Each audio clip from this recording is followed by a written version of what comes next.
Isso. São os 6 e pouco de aposentadoria, mais os 20 que a minha mulher recebia, que passou para 30, mas ela não recebeu nenhum de 30 porque morreu antes. Uhum. Mais ou menos, então, 26 mil, é isso? Não, pode dar 30 mil. 30 mil reais mensais. Tem mais porque tem doação para meus filhos. Uhum. Sabe, porque eu não tenho... Não, mas o senhor, pessoalmente, só quero saber isso. Eu poderia chegar a quanto? 50 mil? Tá, 50 mil reais mensais. Eu não sei, eu tô tentando chutar aqui, doutor. Tá, aproximadamente... Eu posso depois mandar por escrito, sabe, o que... Tá, é porque é importante, porque o juiz precisa fixar disso. O rendimento fixo que eu recebo todo mês é esse, são 6 e pouco da anistia, e era 20, agora passou para 30. 26 mil, então. A empresa Lewis que paga. Tá, 26 mil reais. Depois o advogado manda para o senhor aí Tá. o total do rendimento das doações. Tá bom.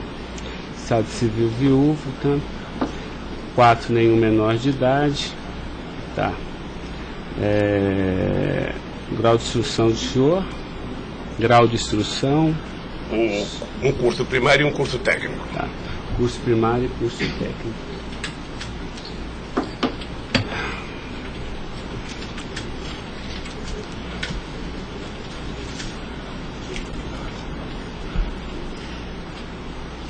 Me dê uma caneta aí, Caio, por favor.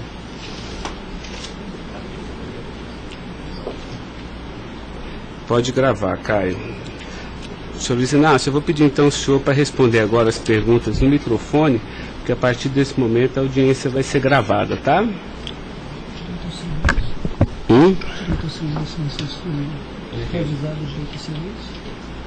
Eu vou avisar ele agora. Vou falar da acusação e vou avisar. Tá? Tá pronto, cara? Tá. Senhor Luiz Inácio, esse momento é o momento do seu interrogatório, tá? A lei lhe garante o benefício de ficar em silêncio em todas as perguntas que eu lhe fizer, as perguntas feitas pelo membro do Ministério Público, pela defesa dos denunciados, inclusive até pela sua própria defesa, tá?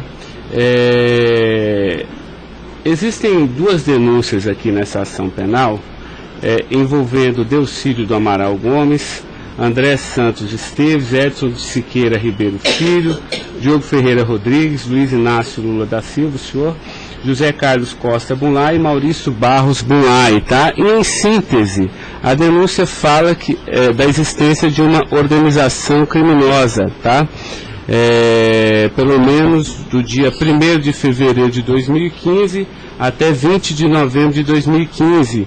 E a denúncia narra que todos esses denunciados teriam se esforçado para evitar ou para menos modular e conseguiram retardar a celebração de um acordo de colaboração premiada entre o Ministério Público Federal e Nestor Severo, tá? Depois a denúncia narra que um crime de patrocínio infiel, tá?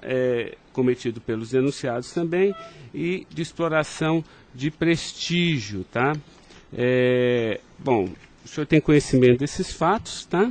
Né?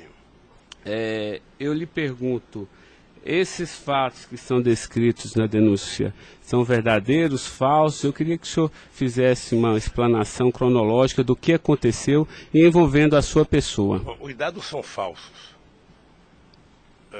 Eu queria aproveitar a oportunidade, doutor Ricardo, para dizer ao senhor que eu faço política desde os 23 anos de idade. Comecei em 1968 pelo movimento sindical. Depois fizemos as greves mais importantes desse país, depois do regime militar. Depois resolvemos que o sindicato já era muito limitado para a luta democrática desse país, resolvemos criar um partido político.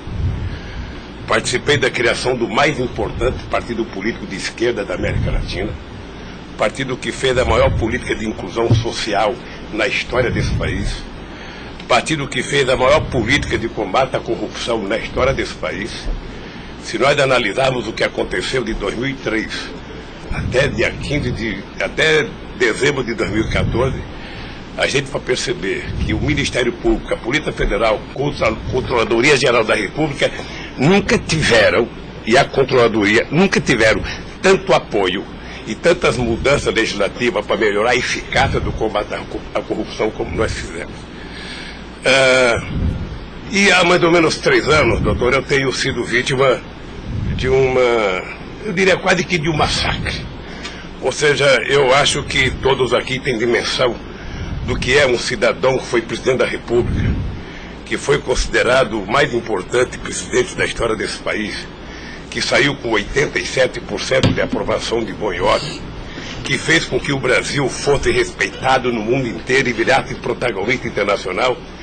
De repente é pego de surpresa por manchete de jornais, por notícias na televisão, todo dia, todo santo dia, no café da manhã, no almoço e na janta, alguém insinuando, tal empresário vai prestar uma delação e vai acusar o Lula.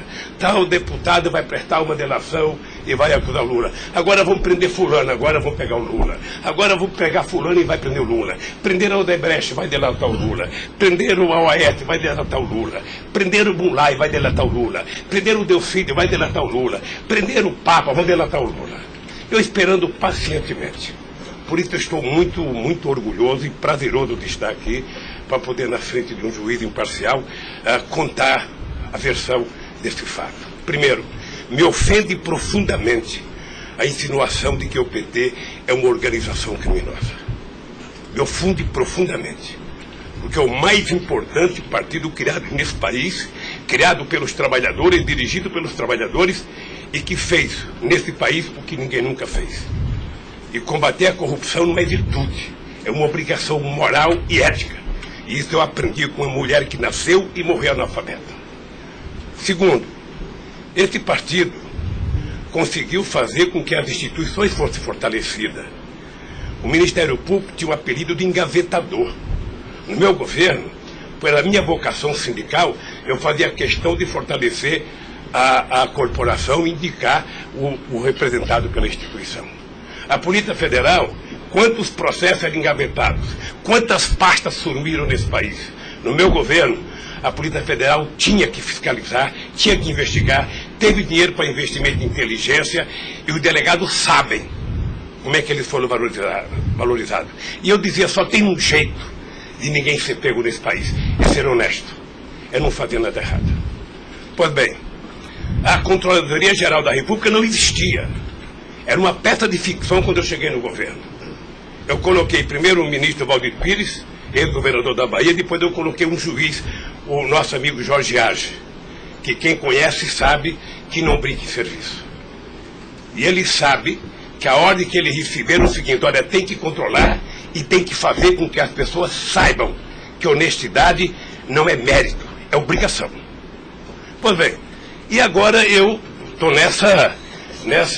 Só sabe o que é levantar todo dia, sabe, achando que a imprensa está na porta de casa porque eu vou ser preso? Ah, porque não sei quem delatou Lula vai ser preso, porque não sei quem delatou Lula vai ser preso.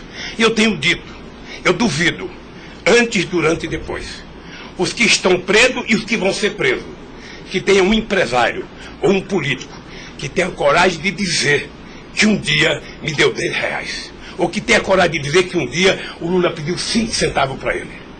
Eu não faço isso porque sou melhor do que os outros, não. Eu faço isso porque quem chegou à presidência da República como eu cheguei, depois de perder 3 eleições, não tinha o direito de errar. Fiquei 8 anos no meu mandato, doutor, 8 anos, sem ir num jantar, sem ir num aniversário, sem ir num casamento, exatamente para não dar pretexto de aparecer aqueles que vão tomar uma champanhe e vêm pedir um favor.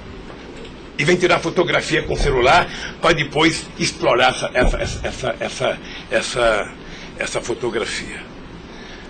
Eu fico orgulhoso de estar prestando depoimento e chateado por uma ilação feita nesse processo contra mim pelo senador Delfídio. Portanto, eu queria lhe dizer que eu estou aqui para responder toda e qualquer pergunta.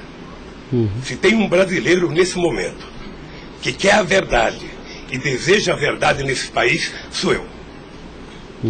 Portanto, estou à inteira disposição para responder tudo e a todos do jeito que vocês perguntarem. Tá, adentrando então na peça acusatória, senhor Luiz Inácio, A denúncia narra aqui 7 fatos. Diz aqui que no dia 8/4/2015, o senhor reuniu-se com o Delcídio Amaral no Instituto Lula, em São Paulo, e o senhor teria exortado a Delcídio a adoção de medidas para a compra do silêncio de Nestor Severo, de forma a que o Nestor, não celebrasse o acordo de colaboração premiada com o Ministério Público Federal. Vamos por fatos, que eu acho que fica mais fácil, a gente faz o encadeamento temporal aqui da denúncia. Esse fato existiu, Delcídio foi lá, pediu para o senhor, o senhor teria pedido a ele para que ele intervisse e pudesse pelo menos ocultar fatos que pudesse relacionar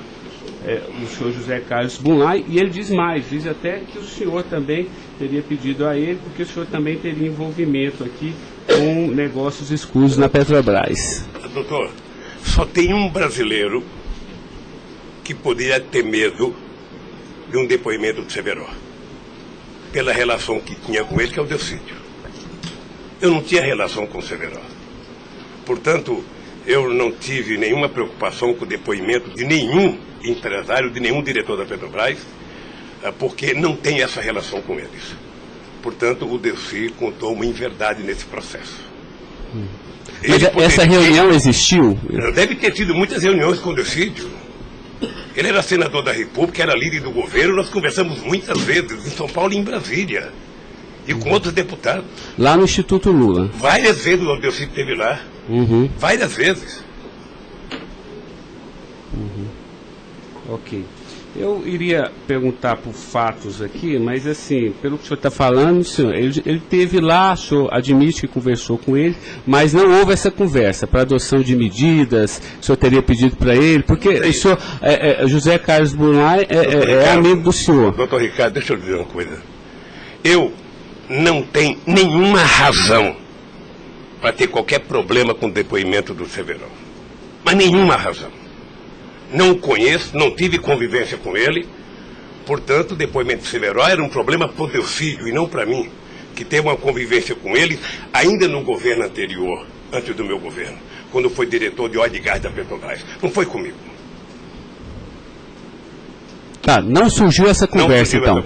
Não surgiu, não se tocou. Se o senhor falar da Lava Jato?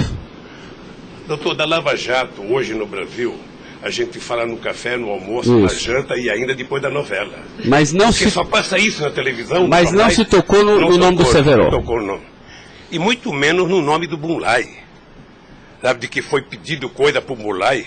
É um absurdo. É um absurdo.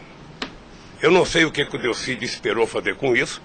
Certamente, depois de preso alguns dias, as pessoas começam a encontrar um jeito de sair da cadeia e resolve jogar a culpa em cima dos outros. Como é que o senhor reagiu quando ele foi preso? Eu tive uma reação que eu sei que ele não gostou, quando ele citou que o juiz da primeira corte, do Superior Tribunal, ele tinha conversado com ele. Eu disse, esse cara é um imbecil, sabe? Porque mas nem na morte você citaria se você teve ou não uma conversa com a Suprema Corte sobre um processo. Foi essa reação que eu tive e ele me parece que não gostou da minha reação. Eu fiquei sabendo pela boca de alguns advogados que ele ficou muito chateado porque eu disse que ele era um imbecil. Eu não quis ofendê-lo, apenas achei que a atitude foi equivocada. Tá, eu tenho mais alguns questionamentos, mas depois eu faço na medida que os temas forem agitados aqui pelas partes, tá? O Ministério Público tem perguntas, doutor? Bom dia. Acabei não vendo a sua chegada, mas não revelo. Em nenhuma dessas reuniões o Delcídio comentou sobre o receio que ele teria sobre as delações do Severo? Não, ele não comentou, mas era sabido por todo mundo que acompanha todo esse processo da relação histórica do Delcídio com o Severo. Tem até um livro publicado por uma jornalista da revista Veja que mostra claramente a relação do Delcídio com o Severo. Era muito antiga, sabe? No governo passado, no governo anterior ao meu, porque ele chegou, acho que até a ser ministro interino de Minas e Energia. O senhor acredita que a referência ao seu nome tenha sido útil para o Delcídio conseguir a delação premiada? Olha, por tudo que eu vejo todo dia na imprensa, eu acho que tem alguém instigando a falar meu nome. Eu fico sabendo de notícia, não sei se é verdade, nos blogs, nos colunistas, de que todo dia alguém vai prestar depoimento e fala o nome do Lula, cita o nome do Lula, cita o nome do Lula. Eu canso de ouvir isso todo santo dia, sabe?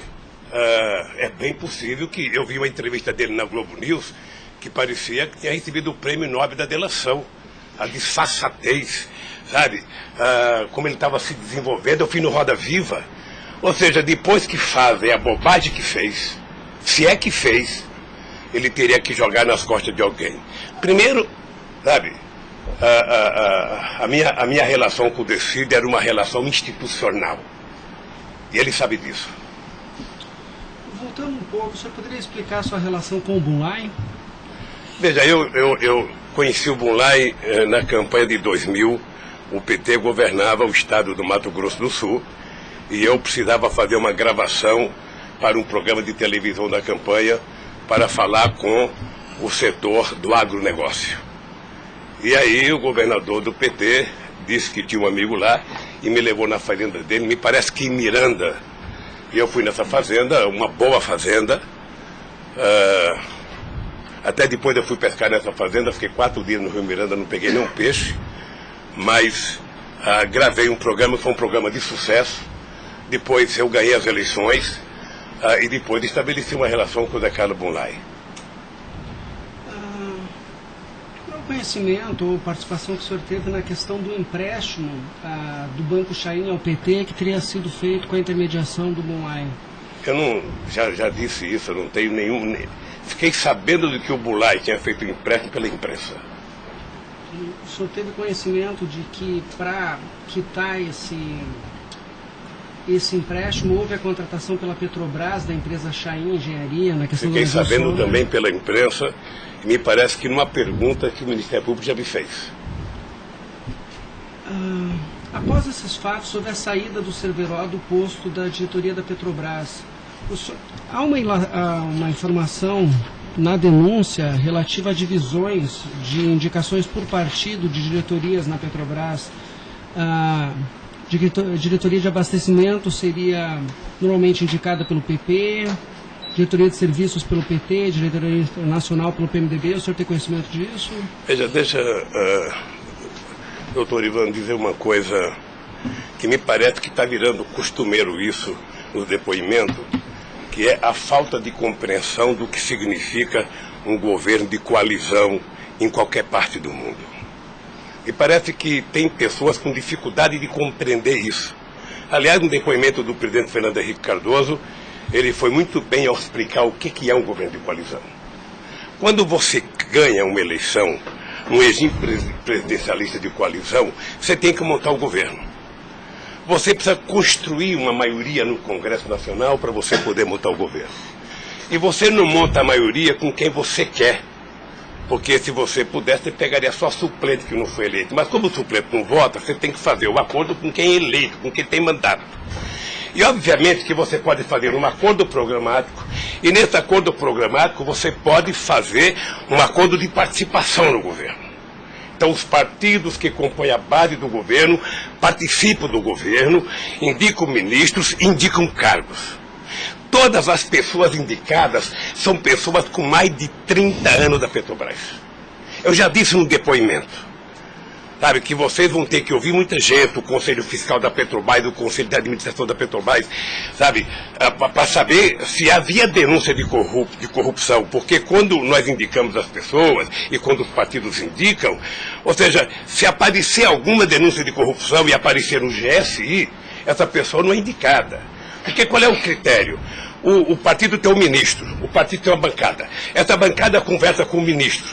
Se indicar um nome qualquer, esse nome vai para a Casa Civil, da Casa Civil passa para o GSI, que é o Gabinete Institucional, faz um levantamento, eu não sei aonde, sabe? E se não tiver nenhuma denúncia, essa pessoa é mandada para o Conselho de Administração e o Conselho de Administração indica. Não é o presidente da República que indica, é o Conselho de Administração. É assim que funciona em qualquer lugar do mundo. Ex-presidente, mas só uma questão relativa a isso. Existe um vídeo no YouTube em que o senhor está inaugurando uma plataforma que o senhor realmente fala que no seu governo a Petrobras se tornou mais transparente e que o senhor participava mais das decisões da Petrobras. É de uma plataforma em Angra dos Reis, isso foi em 2010. Então, deixa, doutor. Aí eu estou lhe perguntando para o senhor explicar. O senhor se lembra desse discurso? Eu sei que é muita coisa, mas eu estou até com um vídeo aqui e eu queria lhe perguntar isso. Senão a gente pode até passar. É que a imprensa dizia que eu vivia fazendo assembleia. Eu fui o presidente que certamente mais visitei a Petrobras. Eu fui o presidente que decidi no governo e com a Petrobras de que era importante que a gente recuperasse o poder de construção de plataforma da Petrobras para a gente não importar da Coreia ou da China, que era preciso criar uma indústria petrolífera forte no Brasil. Por isso é que nós aprovamos a Lei de Conteúdo Nacional.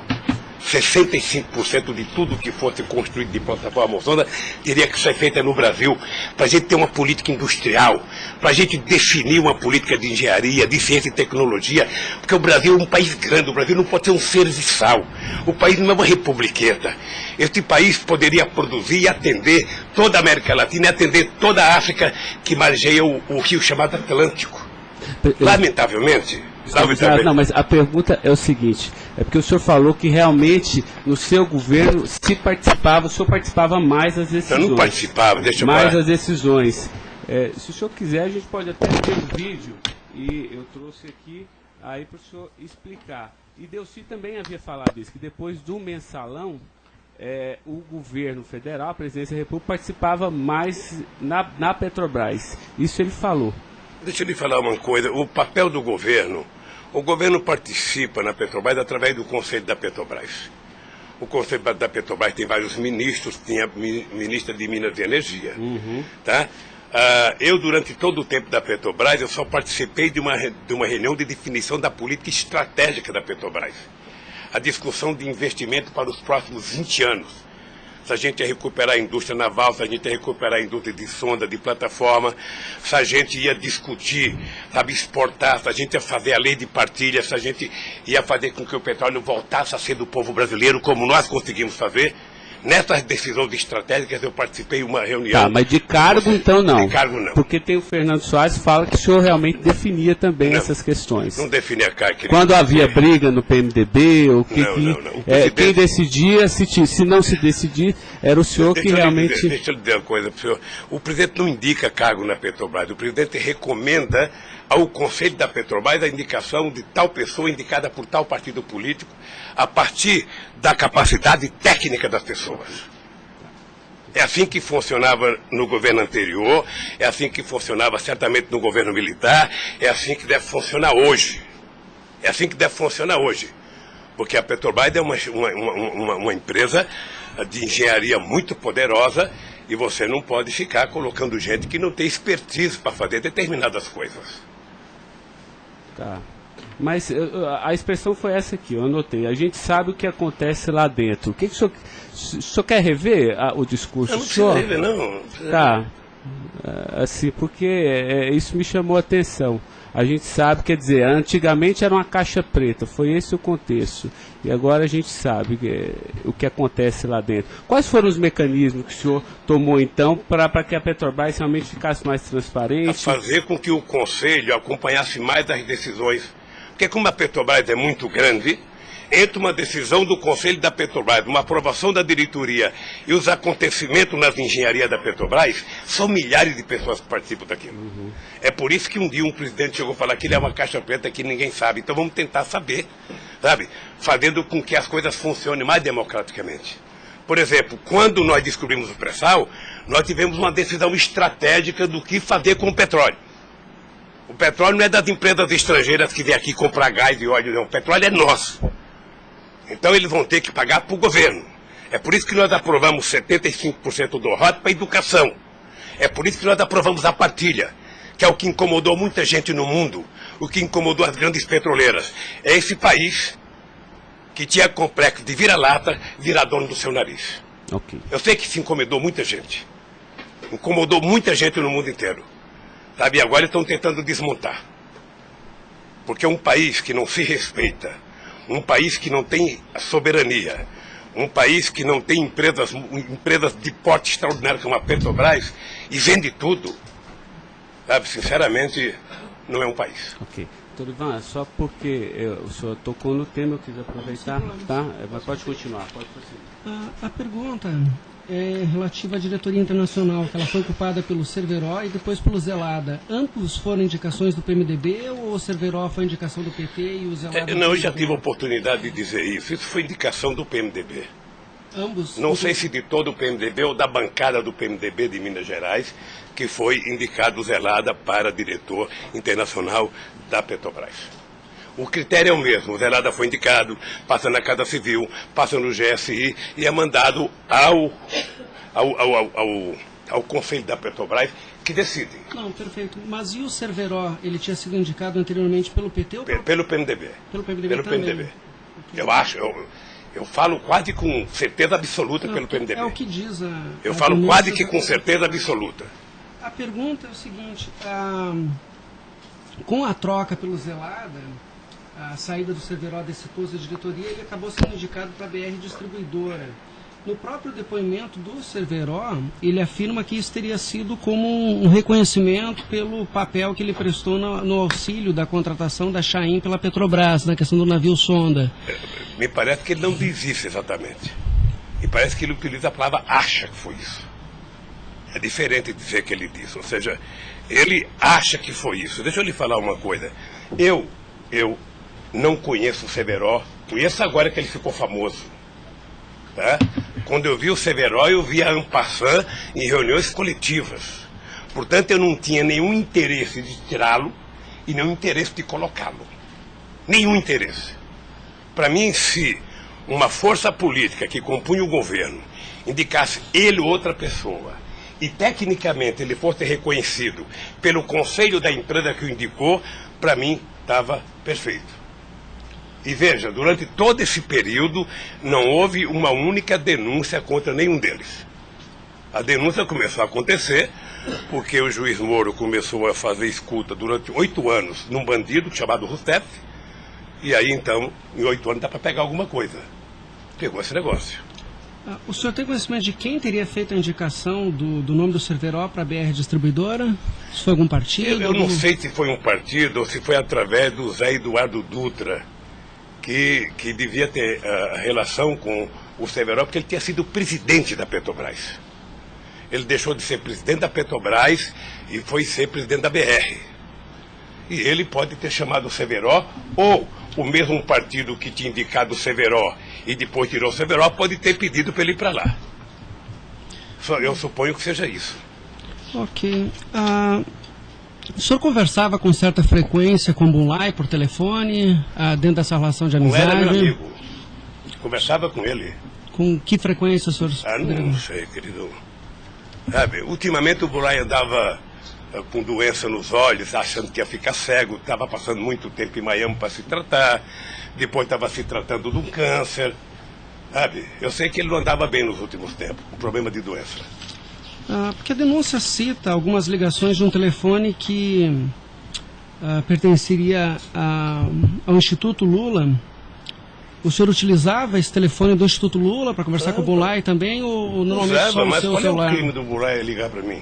Não, eu estou tentando esclarecer os fatos, presidente. Eu conversava com o Bulay, tinha um profundo respeito pelo Bulay, um profundo respeito. O Bulay sabe perfeitamente bem que a relação que ele tinha comigo não permitia que discutisse qualquer negócio, porque eu não levo para casa ninguém para discutir negócio. O negócio eu discutia no palácio.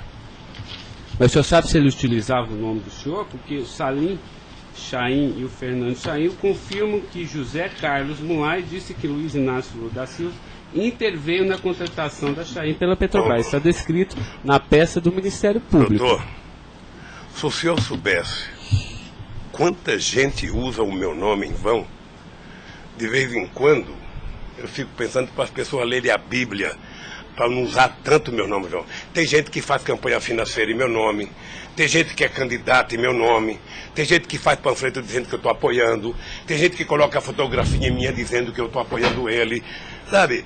Não tem como fazer isso. Se alguém falou, sabe? Se alguém falou, somente o Zé Carlos Bunlai pode provar isso, ou o Chaim na frente dele. Eu duvido que o Zé Carlos Bunlai, ou algum outro empresário, ou algum outro, desses que já prestaram depoimento, diga que um dia eu chamei ele para conversar sobre tal coisa, sobre qualquer coisa. Sabe por quê, doutor? Porque eu tinha noção de que o único jeito de eu governar esse país dignamente era não permitir qualquer promiscuidade na minha relação com os agentes empresariais ou os agentes políticos. Desculpa, a afirmação seria que o senhor estaria abençoando o negócio da Chaim pela Petrobras. O senhor não... Nem abençoando, nem amaldiçoando, porque eu não sabia. Sem mais perguntas, excelência. A defesa, então, a sua defesa vai ser a última a perguntar. A defesa de Delcídio Amaral.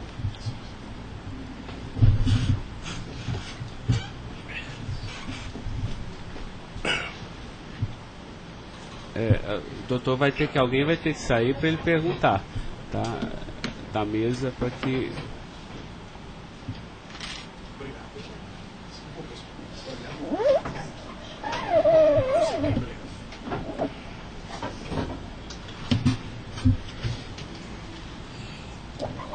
Bom dia. Bom dia. O senhor já mencionou que, de sua parte, não haveria nenhum receio na delação de Nestor Cerveró. A indagação que eu faço é se, da parte de Bunlai, seu amigo, se ele lhe confidenciou algum receio da delação do Cerveró. Nunca. Nunca. Nunca. Ele mencionou se conhecia o Cerveró? Quem, o Bunlai? O Bunlai. Não, nunca falou comigo do Cerveró. Nunca? Nunca falou comigo do Cerveró. Nem tampouco o senhor soube se ele... Quem falava comigo do Cerveró era o Delcídio. Que era amigo do Cerveró. Amigo do filho do Cerveró. Perfeito. O senhor tem conhecimento se a delação do Nestor Cerveró foi utilizada como um dos fundamentos para a condenação do senhor Bunlai? Não tenho. Não tem conhecimento. Não tenho. Tá certo. Eram só essas as indagações. Excelência, muito obrigado. Obrigado, senhor ex-presidente. A defesa de André Esteves tem questionamentos? Não tem? A defesa de Edson Siqueira Ribeiro Filho.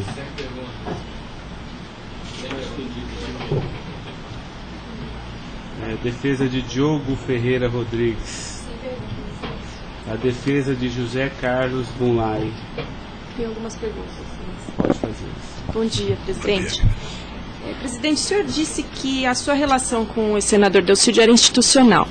Mas o senhor sabe qual era a relação do senador Delcídio com o José Carlos Bunlai? Eles tinham alguma amizade? Eles tinham alguma proximidade? Veja, a impressão que eu tenho era que era muito pequena a relação dos dois. E parece que o José Carlos Bunlai não tinha muita relação com o Delcídio.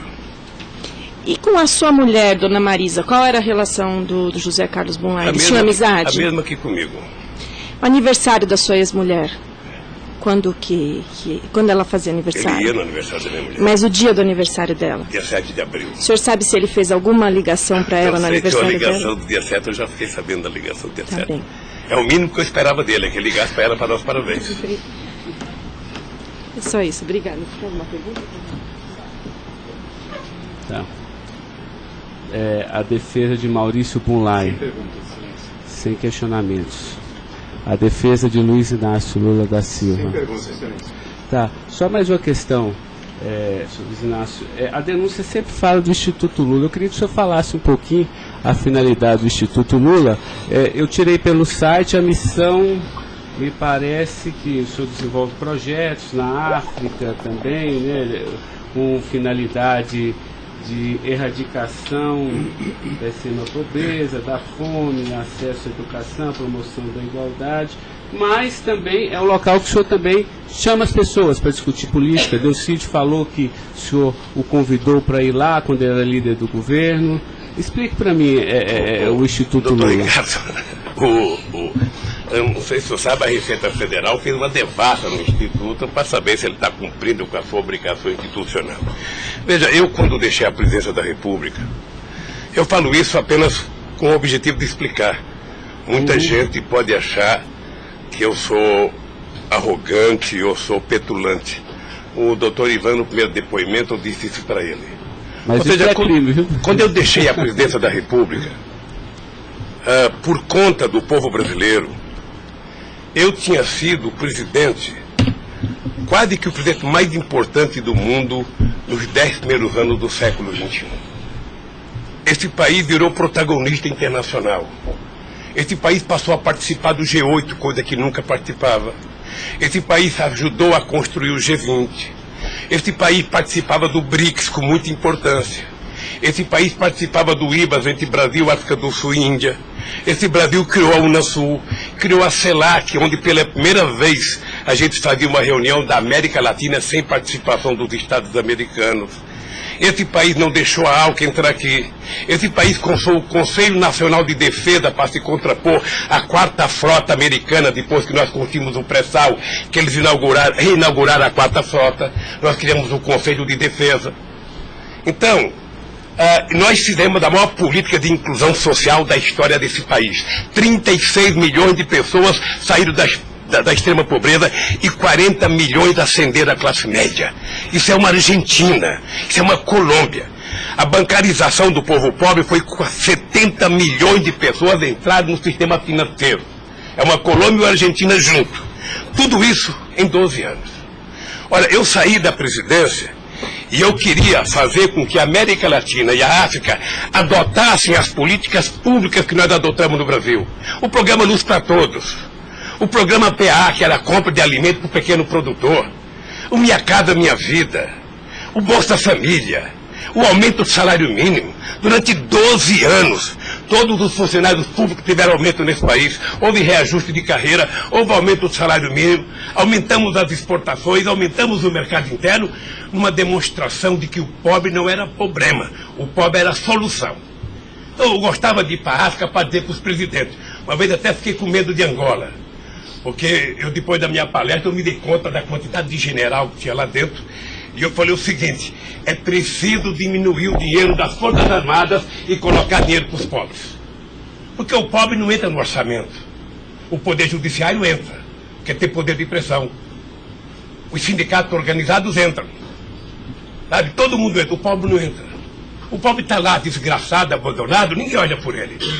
Agora, coloque ele no orçamento. Deixa ele começar a ir no shopping. Deixa ele começar a comprar carne, comprar iogurte, comprar meia, comprar sapato. Nesse país ficava incomodado porque pobre comprava dentadura com o dinheiro que a gente dava do Bolsa Família. E eu queria ensinar isso, eu queria ensinar as pessoas a compreenderem que o pobre no Brasil e no mundo seria a solução se a gente desse a ele o mínimo necessário. Foi por isso que eu não quis criar um ONG. Criei um instituto para poder viajar o mundo tentando mostrar o exemplo do que esse país fez em tão pouco tempo. Mas o que Delcídio, porque ele disse aqui que algumas vezes o senhor chamou ele lá. Em que ele se encaixa aí? É que eu não sabia, doutor. Porque sabia, assim, realmente, eu entendi, a política está de acordo com o estatuto aqui do Instituto Lula, mas, assim, por que o senhor chamou ele lá? Ele falou assim, muitas vezes o presidente Lula, e de vez em quando eu ia com cortesia também. Deixa eu lhe falar, ele foi muitas vezes conversar comigo, ele era líder do governo, como outros senadores foram conversar comigo. Cada vez que o Delcídio ia no hospital sírio-libanês fazer um check-up ou uma consulta, ele falava, presidente, eu estou aqui no Sírio, eu posso passar aí? Passo, meu filho. Mas o senhor não tratava dessas questões do Instituto? Discutia desde Flamengo, a Vasco da Gama, Corinthians, Palmeiras, porque quando duas pessoas se encontram, conversa-se tudo. Mas não era política institucional do Instituto, isso que eu estou perguntando. Não era política institucional do Instituto, é que eu talvez tenha cometido erro, sabe, que eu deveria ter alugado uma sede do lado. E quando eu discuti esse instituto, ficava numa cadeira, quando eu discutia outra coisa, mudava para outra cadeira. Eu achei desnecessário.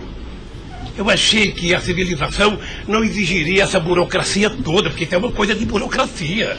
Eu sou o mesmo ser humano, eu sou presidente de honra do PT, eu sou ex-presidente da República, eu era presidente de honra do Instituto. Eu não decidi as coisas pelo Instituto. O Instituto tem uma diretoria. Eu apenas estava lá, eu era a figurinha carimbada do Instituto. Era para ele fazer merchandising. Aqui o Lula. Vai conversar com o Bill Clinton, fala com o Lula. Vai conversar com o Tony Blair, fala com o Lula. Vai conversar com o Chirac, fala com o Lula. Vai conversar com o Angela Merkel, fala com o Lula. Sabe, eu tive o prazer, doutor Cláudio, de ser o ex-presidente da República, que em todas as viagens do mundo que eu fiz, depois de deixar a presidência, era recebido pelos presidentes. Esse era o status quo do Brasil. Hoje nós estamos numa situação em que o presidente não tem coragem na Bolívia. Então o país, que era um motivo de orgulho, virou um motivo da tristeza. Pela pequenez que esse país tomou dimensão nos últimos anos. Não, eu não estou emitindo nenhum juízo de valor, mas assim, o que eu quero saber é assim, o senhor também chamava pessoas como o líder do Delcídio para conversar sobre outros assuntos. Chamava dirigente sindical, chamava gente do LGBT, chamava negro, chamava índio, chamava todo mundo. Isso. Ali, eu vou dizer uma coisa, sabe qual é o apelido do Instituto? Sabe? Não sei, nunca fui. Posto Ipiranga. Lamentavelmente é assim. Mas não é por causa do Instituto, é por causa do personagem. Sabe? Então todo mundo fala, tem problema em tal lugar? Posto Ipiranga. Tem problema em tal lugar? Posto Ipiranga. E sabe que eu tenho orgulho disso. Eu tenho muito orgulho de fazer 36 anos que eu deixei o movimento sindical e ainda sou amigo de todos os sindicalistas, de todas as correntes, da Força Sindical à CUT. Sou amigo de todos os partidos políticos.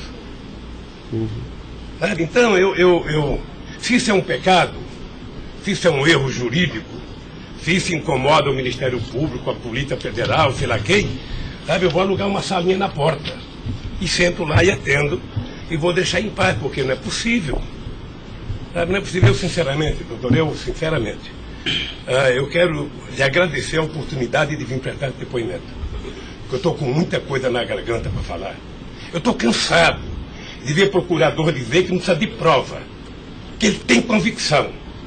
De juiz dizer, eu não preciso de prova, eu tenho fé, vou voltar com fé. Eu quero provas, alguém tem que dizer, qual é o crime que eu cometi, aonde que eu cometi.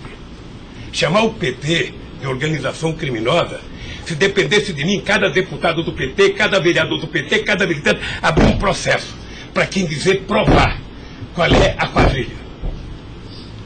Porque eu estou cansado, doutor. 71 anos de vida, eu cansei.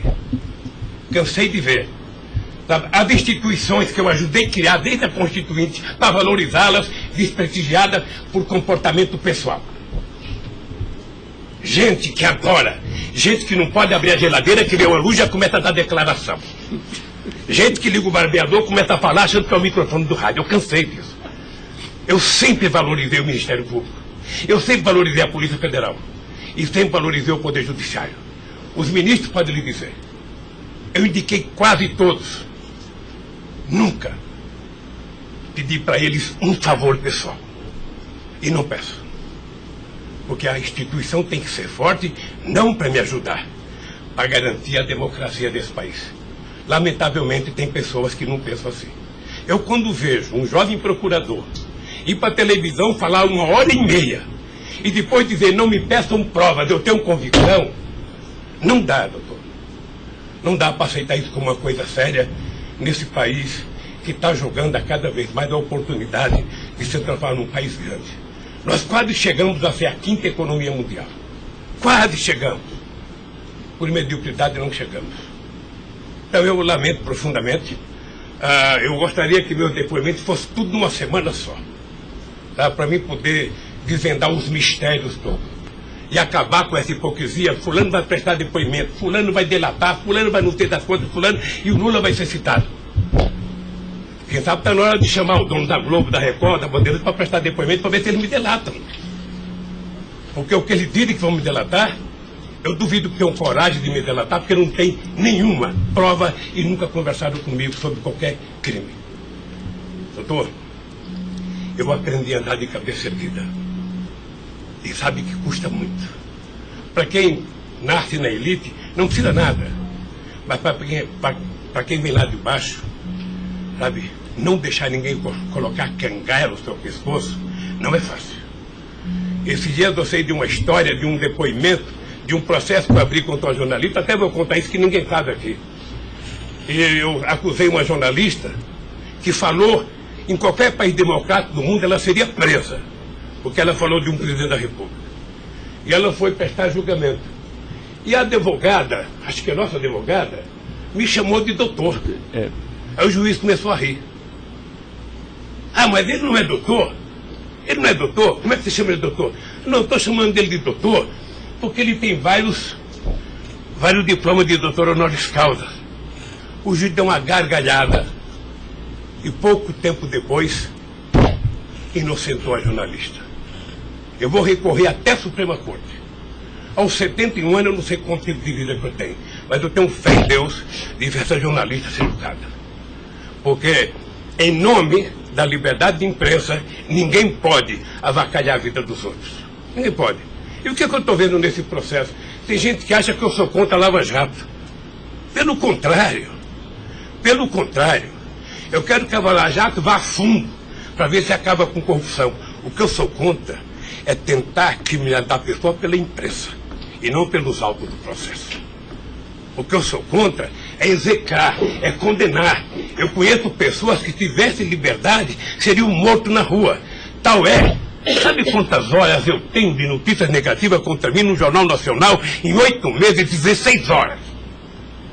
Nenhum político no mundo aguentaria isso. E eu vou matá-los de raiva, porque toda pesquisa vai aparecer na frente. Para eles saberem que nem sempre eles podem brincar com as pessoas.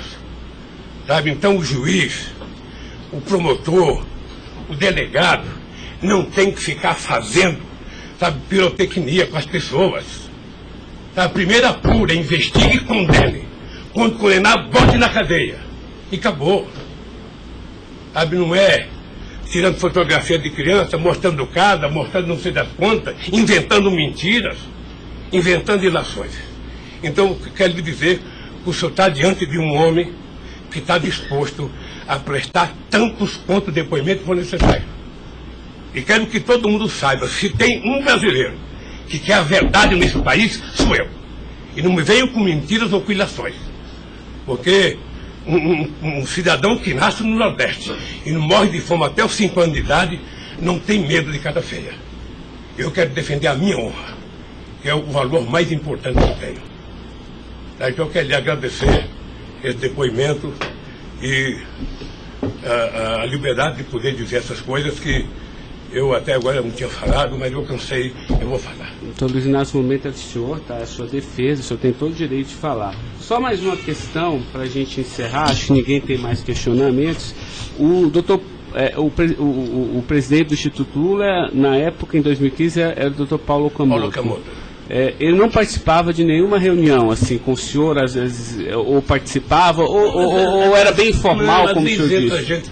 Eu sou um pouco relaxado, sabe? Porque Delcídio disse aqui que as reuniões eram somente ele e o senhor, que as coisas era só... Não ficava ninguém na sala. É isso? O senhor confirma isso? Eu tenho pelo Delcídio, eu não vou levar muito a sério o que ele disse. Tá? Mas deixa eu falar, eu aqui, quando eu era presidente da República, eu brigava com a minha assessoria que achava que eu tinha que ter uma liturgia. A liturgia é importante, presidente.